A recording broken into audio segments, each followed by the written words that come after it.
If you want this podcast free of ads, follow us now on patreon.com/David McWilliams. What in the world is happening on Wall Street? Economic indicators. Who knows where this is going to end up? To understand the economy, you have to understand human nature. This podcast is powered by Acast. How are you there, John? You're looking at me very strangely. I'm looking at you and your mic technique. We really need to work on that. I know, but come on.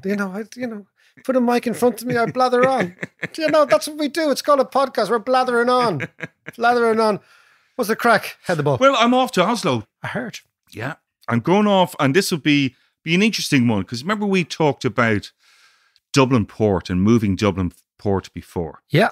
Oslo did that a number of years ago, and they've regenerated that whole area of the port city. And so I'm going to have a look at that. And also, the way when we look at any issue, be it health or housing or whatever, we always look to the Scandies. I know, they give you a pain in the hole. They're so perfect, wouldn't they? Do you know what I mean? They would. They're like, you just feel like saying, can you do anything wrong? But I'm going over to see if that is true, actually. I want to go and see what the story is with Norway, how they operate, and how the Sovereign Wealth Fund works as well. Yeah, which is extraordinary. I think they're financed for about 370 years or something mental like that. Yeah. And then I'm going to shoot up to Tromsø, which is, I think it's about 350 kilometers inside the Arctic Circle, just on the corner of the very north of the Arctic Circle. Yeah. Fantastic. Of Norway. And it's going to be superb. I want those photographs of melting ice caps. Yeah, absolutely. Stranded polar bears. All the stuff. I'll bring you back a polar bear skin, okay? No, I think that would be really unethical. That'd be really unethical. Be a nice new rug for the HQ. Exactly. Do you know what we're going to talk about today? Go on. First of all, I want to talk about China. What's going on? Because do you remember last week, or 2 or 3 weeks ago, we had Angelica Ung on from Taiwan. And she was talking about this amazingly severe crackdown in China. And you asked her, why now? Yes. And she said, well, there's a lot to do with geopolitics, whatever. But maybe it could also be as a result of this story, John. The Evergrande collapse of this huge, huge real estate company in China, right? Yeah. I mean, Evergrande is China's Anglo-Irish. Okay. Just get your head around that, okay? Who's the David Drum there? I'm sure the Chinese are really concerned about it. It's like, oh no, we're like Anglo-Irish. But it's the same sort of idea that you have at the epicenter of the finance system, an out-of-control entity. Yeah. And the out-of-control entity is Evergrande. It has got $300 billion of debt on its balance sheet. And it is deep. Yeah, I mean, it's kind of mad, right? It is at the epicenter of a finance system which has morphed into a type of Irish Celtic Tiger finance system, where the banking system has expanded dramatically, all leveraged on construction. Sorry, just go back a little bit. Evergrande, is that a state-sponsored company? It's state-owned company? Quasi-state, it's in the private sector, but as you know in China, everything's kind of in the private sector, but isn't. Yeah.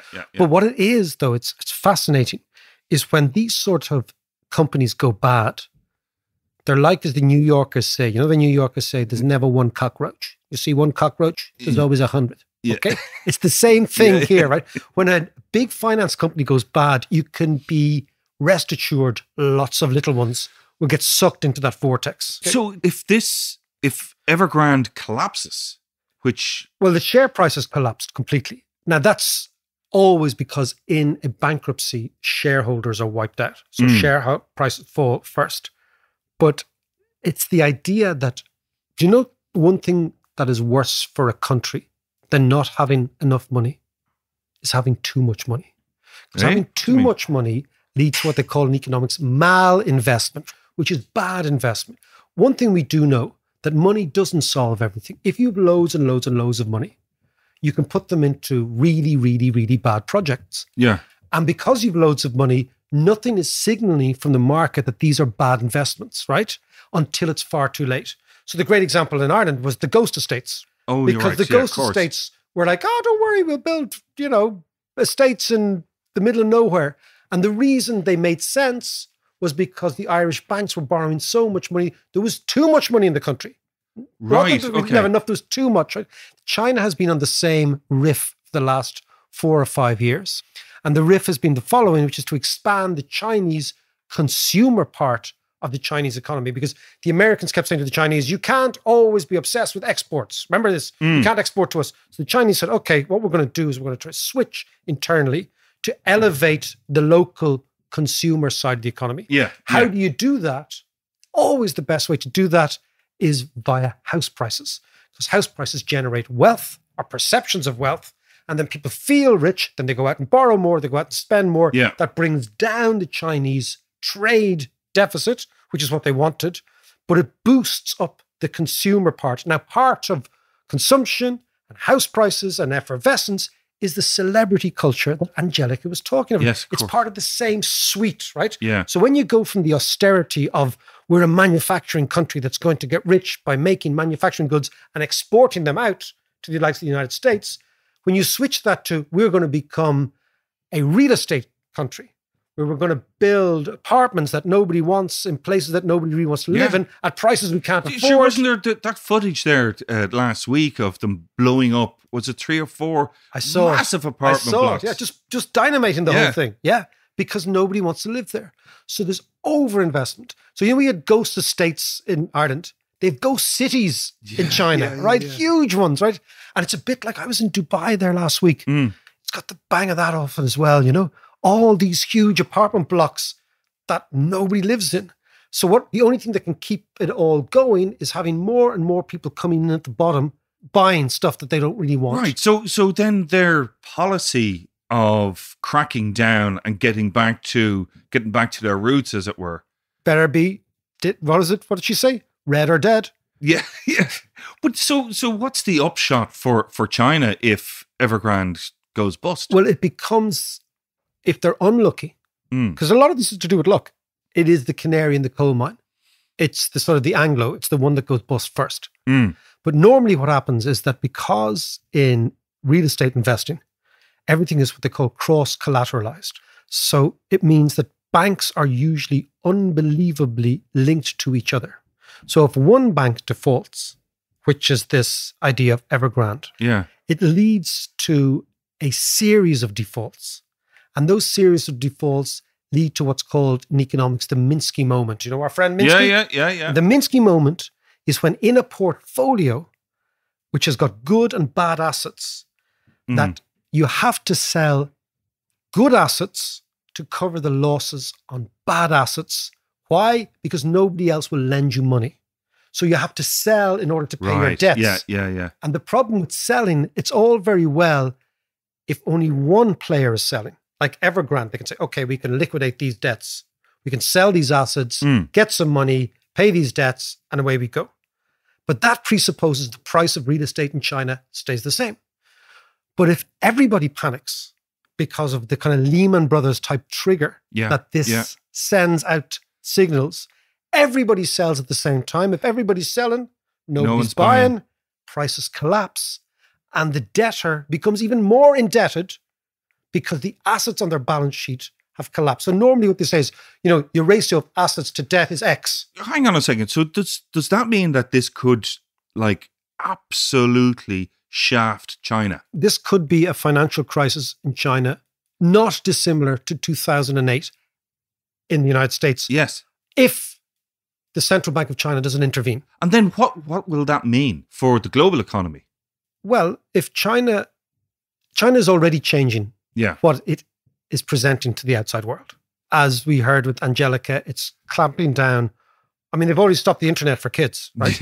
It's clamping down on celebrity culture, westernization. It's much more nationalist, yada, yada, yada, right? Usually manifests itself in anti-Taiwanese and anti-Japanese talk in the press. But if you get a financial crisis, I mean, what I'm still trying to do is is this linked to that, right? Yeah. Is this financial collapse linked to the nationalism we're seeing? Because the party know that they're and in the trouble. military build-up. Now, it's far too early to say, but it's well worth, as it's saying, raising the red flag. Saying this But could see well, what you did there. Boy, exactly. See what I did there? It's my little China thing. This is one that we'll keep a watching brief on. And a bit like the Skibbereen Eagle, when the Skibbereen Eagle said that it was watching the SAR. Did you ever hear that story? Yeah. The David McWilliams podcast is watching the Politburo. But one interesting thing about China has been that China has never been a colonial power. Well, of course, if you're Tibetan, you might disagree with that. Yeah. But with the exception of Tibet, the Chinese haven't projected their power outside China in a military way. Yeah. Right? For many hundreds of years, we forget that China has been a unitary state for 2,000 years. Think about that. Yeah. Like Europe is like this mishmash. I mean, Germans think constantly changing. think we're important. French think we're important. The Brits think we're important. The Italians. China has been a unified state. Yeah. Thousands That's of amazing. years. It is mental, right? So you can't see China in the context of the way we see the world. And it's never needed to project itself out because it has everything in China. Yeah.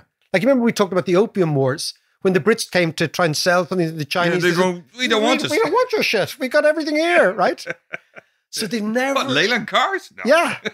Hillman Hunters? I don't think so. I'll pass on that.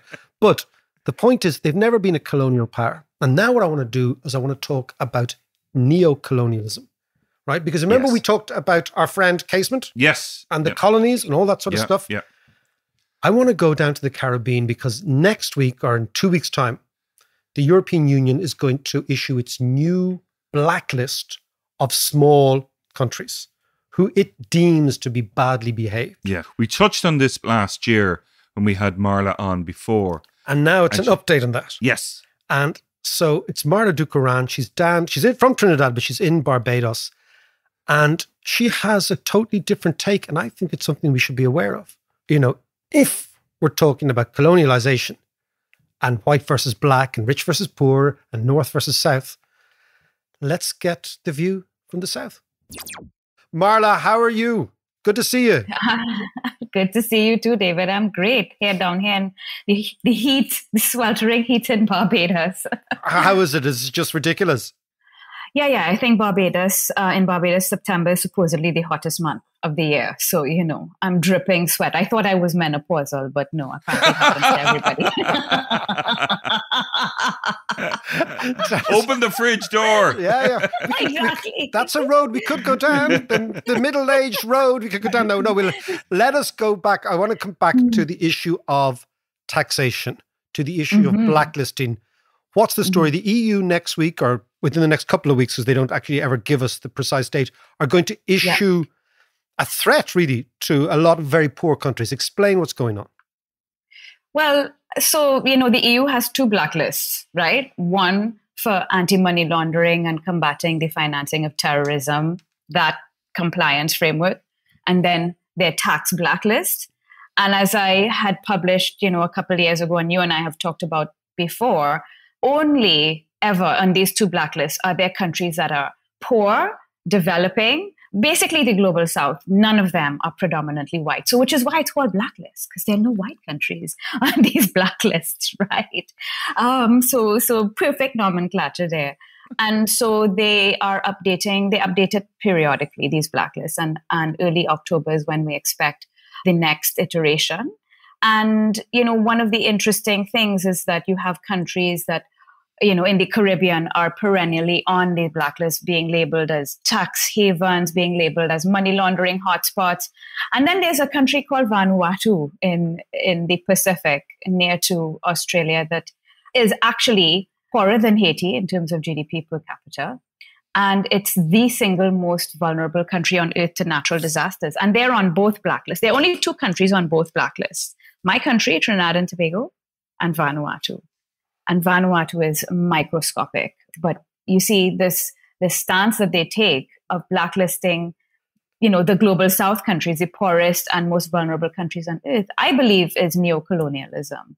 And another way to so explain that. So explain why you believe this is neocolonialism, because the view up here, and I know you'll say, well, the view up here, you're very white and you're very rich and you're very European, okay, is that money laundering is a bad thing and tax evasion is a bad thing. Now, it's articulating this in Ireland is kind of hypocritical, but anyway, nonetheless, right? And so the narrative, for example, from global charities, take it, right, from Christian Aid or whatever, is that... And Oxfam and so on. Yeah, is that money laundering is a very negative thing, which normally or can really affect poor people more because lots and lots of money leaves poor countries to be hidden in tax havens in order to enrich the very small amount of rich people in poor countries. So what do you say? Like, let's open the whole colonial thing out. Let's open it. I mean, give me your view of it. I mean, David, I think there is no country on earth where there is no tax evasion and no money laundering taking place. Once there is a crime from which you derive monetary value, like even if somebody rips my gold chain off and sells it for $10, and then they use those $10 to put it in their bank account or to buy lunch, that's money laundering. Okay, the money is being brought into the legitimate financial system. And there's tax evasion everywhere, okay, and tax avoidance everywhere on earth. The question is the degree. You know, it's only $7 million that's lost in tax avoidance or tax evasion in Vanuatu every year. $7 million is no money. You have billions of dollars every year being lost to tax evasion as well as money laundering in London, in Luxembourg, in Switzerland, in the biggest financial centers in the world. That is where the majority of this kind of activity takes place. And none of these countries ever get blacklisted. It's the little countries with $7 million being lost. Come on, get real. And so you blacklist a whole country, and that means that a country that's already on its knees loses the kind of access that it needs to the international financial system to pay for imports, to get paid for export, to borrow money internationally, to get foreign aid, and it really does not solve the problem of blacklisting. As a matter of fact, the EU Parliament itself identified that there is one strategic weakness in the EU's tax blacklist, one major weakness. And you know what that is, David? There are actually no tax havens on the EU tax blacklist. It's all poor little countries that, a little bit of money leaks out and some companies might hide a little bit of their activity. The actual tax havens do not appear on the tax list. And that was identified by the European Parliament. And what are the actual tax havens? Give me a few examples. The tax havens are where, the Tax Foundation or Tax Justice Network identifies a lot of them. The City of London, you and I have discussed this before as well. London is where a lot of companies move money through. You have Malta, you have Jersey, Guernsey, Isle of Man, Luxembourg, Switzerland, probably the best and oldest example. But these are very powerful countries. They're rich countries. They're European countries. And so the EU is not going to shoot itself in the foot and blacklist them. They can much more easily point the finger at the small, poor countries that have marginal influence, if any at all. We all, collectively, all the blacklisted countries account for less than 1% of global economic activity, less than 1%. So explain to me what it feels like from you in the South looking up at us in the North. It's utmost hypocrisy. And it feels like neocolonialism because, so colonialism was an economic model where we rape and pilfer from these other countries, whether it be natural resources, whether it be sugar, agricultural resources, and we send the gains of this activity back home to the motherland, right? So there isn't any of that anymore. For all of us who are independent, we don't engage in that kind of activity, but we are competing to a very tiny extent with the big countries. We're competing for jobs, we're competing for business, we're competing for capital, we're competing basically to survive for economic activity. And big countries are recognizing that small countries, in order to be competitive, we are within our sovereign right, just like Ireland is, to lower our tax rate, to make it more competitive so that we attract capital, because we don't have any capital. We're so tiny. So that we attract capital so that we can build industries, whether it be tourism or manufacturing or services or whatever. And so we compete in a sense with big countries. And they don't like this. They would much prefer being able, like France being the jurisdiction with the highest tax rates in the whole of the EU, they much prefer to implement this sort of leftist, socialist policy of taxing, having very high taxes that you then redistribute via free services to your population, rather than the approach that some countries have taken, where you have low taxes and you try to drive private sector activity and let the private sector generate jobs and incomes. And we are within our right to have that kind of business model. But I guess some countries don't like that and would rather penalize us by putting us on this blacklist, penalize us and destroy us so that we're no longer competitive.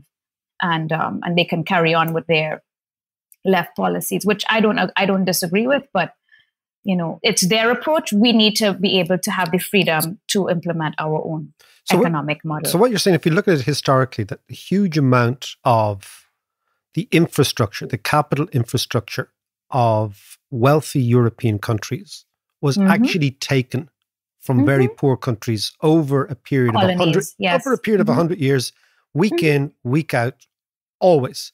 And the greatest statistic is that I know, and you'll know this being of Indian origin, that when the British arrived in India, India counted for 32% of global GDP, and when they left, it counted for 3%.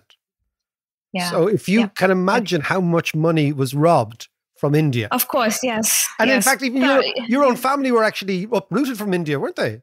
Well, they weren't uprooted. I mean, that's the thing about indentured labor in the Caribbean. They decided to leave. I guess they thought it was, economic migrants, I guess, thinking that they're going for a better life. But David, I make no mistake. I am so glad my forefathers came to the Caribbean. I would not have liked to have been born a woman in India. Okay. Yeah, no, that's so let me just put true. that on the table. And in actual fact, in terms of a society that works, Trinidad, I know you think it doesn't work. I know you're very critical, but in terms of ethnically, it's an amazing mosaic, Trinidad. Absolutely. Yeah. We have, almost any ethnicity you can name. We have African, Indian, Chinese, Arab, and of course, European. And it really is a melting pot of lots of ethnicities, which is why the food is so good and which is why we're so beautiful. Because we're so mixed. Ain't that the truth, Marla? Yeah, don't be getting poor old John going. It's a Saturday morning here. He's already awake. But let's go back to the colonial idea, because I want to conclude there, right? Mm-hmm. In the coming weeks, the European Union will announce the new blacklist.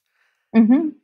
Is there anybody in the global South who doesn't think that this should be seen through the context of colonialism, bullying, who's the top dog, who's not the top dog, that sort of idea, that it's not actually a level playing field, but what we are back to is Europeans and Americans saying, look, you little people down there, how dare you think you can use your sovereignty to even put a little pinprick into our prosperity? Is that what you all see?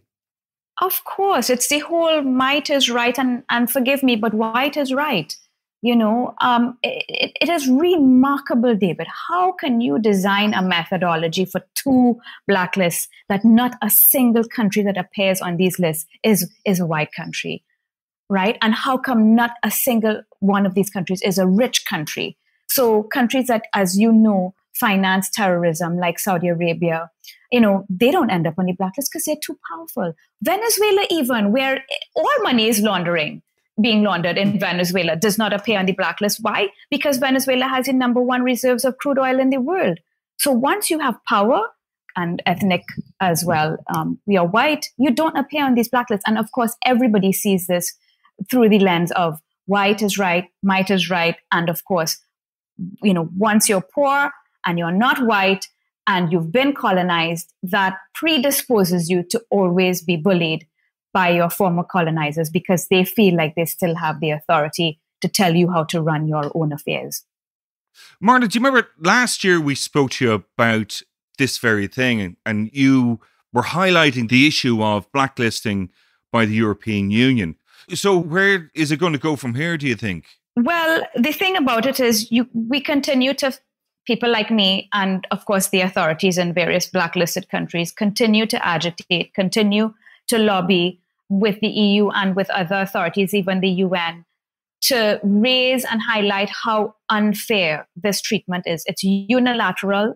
The EU is not supposed to subject anybody other than its own members to its own methodologies, yet still no member country is on their blacklist. So it's unilateral, it's disproportionate, it's unfair.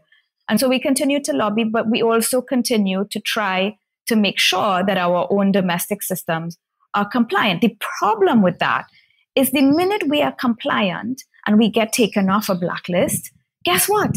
They change the rules. Yeah. And they say, wait, hang on, we would like to add this little thing over here. So, for example, this global minimum tax rate that's being discussed, which of course Ireland had opposed. I think Ireland and Barbados were one of the few 4 countries to object to this global minimum tax rate. This is another example of the fact that, once you comply, then the rules change. How do you then tell a country that has never had corporate tax, like Bahamas, like Cayman, that you now have to impose a 15% tax on all the multinational corporations in your jurisdiction? And so we then have something else to comply with. And then until we comply, they put us on the blacklist. And so it's a never-ending cycle. It's designed to keep us on our knees and keep us subjugated as if we were colonized.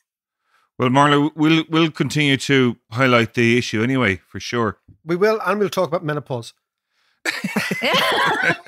Marla, listen, gorgeous to see you. Always a pleasure to talk to you, and we'll see you really soon. So thanks so much. See ya. Thank you. Take care. Mark, was it you who was saying that the Caribbean accent, Marla's accent, is akin to the Cork accent? John, there actually is a basis of. The first thing I can tell you was a very funny night with myself, Marla, and about 4 Jamaican economists from the Bank of Jamaica, the central bank, who are a total laugh, right? You should watch their videos on YouTube. They're brilliant. They're hilarious, right?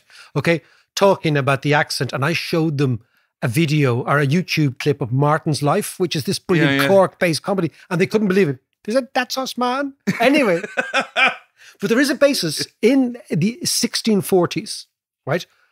Between 60 and 80,000 Irish people were deported to Barbados and Jamaica, the 2 big English colonies, right? And these became the Redlegs. The Redlegs. Yeah. Rihanna is one of them. Yes. Rihanna is one of them, right? And their accent must have travelled because it really sounds similar. You take a Jamaican accent and a proper Cork accent. Now, the interesting thing is people also felt that Shakespeare spoke like people from Youghal, from East Cork. Lots of linguists have tried to figure out what Shakespeare's accent was like. So the Elizabethan accent, what did it actually sound like? Yeah. And many people believe it sounded like the accent of East Cork. Why? Because East Cork is where that accent remained, right? Untouched. So if you think of England, all the various different people have come and gone and whatever, right? Okay, so accents change as people come in. Yeah, they're constantly evolving. Whereas places like East Cork have not really changed that dramatically. So people think that the Shakespearean accent... That's an indictment on them, is it? I know, yeah, exactly. It came from around Youghal, right? Number 1. But number 2, the accent that exists in the Caribbean sounds like people from Cork. Right. And maybe, just maybe, the majority of people who were deported to the Caribbean in the 1640s were from Munster. I can imagine Bob Marley going, yeah, man, you langar. Yeah, exactly. Come here, langar, one cha. All perfect. But let's go back to Marla's stuff, right? When you see the policies of the European Union from their set of eyes, from the southern set of eyes, and you think, okay, Ireland, which we do all sorts of tax jiggery-pokery, never blacklisted. Luxembourg, Guernsey, the City of London, Saudi Arabia on the terrorists. Saudi Arabia, we know, is a terrorist financer. We know that, right? Yeah. Massive, massive. And it's fascinating. You know, one thing which is always the case, and I think it's so critical in every sort of analysis, John, is to try and see the world from other people's shoes. You know, like, well, you know, that's, you know, walk in my shoes, just see the world as I see it. And because I spent some time working for this development bank of the Caribbean, you know, you see the world from their perspective and it's completely different. And when I look at what's coming out of Brussels right now, you kind of think, hold on a second. Why are we not blacklisting white rich countries and only blacklisting poor black countries? Yeah. That's the question. Before we let you go, I just want to give you a quick glimpse of a recent TED Talk by Stephanie Kelton. Now, Stephanie, as you may know, has been on this podcast and has been a guest down in Kilkenomics. She's a US economist and at the forefront of the new MMT movement, Modern Monetary Theory. Have a listen to this clip. When we hear the word deficit, we probably think of a deficiency or shortfall. Okay, a deficit always sounds ominous. So when we hear that the federal government just ran a $3 trillion budget deficit, it can sound worrying and it can even anger people. But there's another way to think about government deficits. Just as a 6 becomes a 9 when we view it from a different angle, a government deficit becomes a financial surplus when we look at it from another perspective. Here's what I see. I see what's happening on the other side of the government's ledger. When the government spends more than it taxes away from us, it makes a financial contribution to some other part of the economy. Their red ink is our black ink. When you look at it this way, it becomes clear that every deficit is good for someone. The question is, for whom? And what are those deficits being used to accomplish? It matters how the money is spent and who ends up with the resulting surplus. Tax cuts that deliver huge windfalls for those at the top without sparking investment and opportunity for the rest of the population don't make good use of deficits. On the other hand, spending trillions to support the economy during the pandemic put the deficit to good use. We just had the shortest recession in US history. To me, that was fiscally responsible. Being responsible shouldn't mean running the government's finances like a household. Instead of trying to keep the deficit in check, Congress should be focused on keeping inflation in check. That's the real limit on spending. And it's the thing to watch out for if you're thinking about spending trillions on things like infrastructure, healthcare, and free college. Instead of asking, how will we pay for it? Congress should be asking, how will we resource it? So you can hear this TED Talk with Stephanie Kelton, along with loads of other really brilliant TED Talks. So that's TED Talk Daily, wherever you get your podcasts.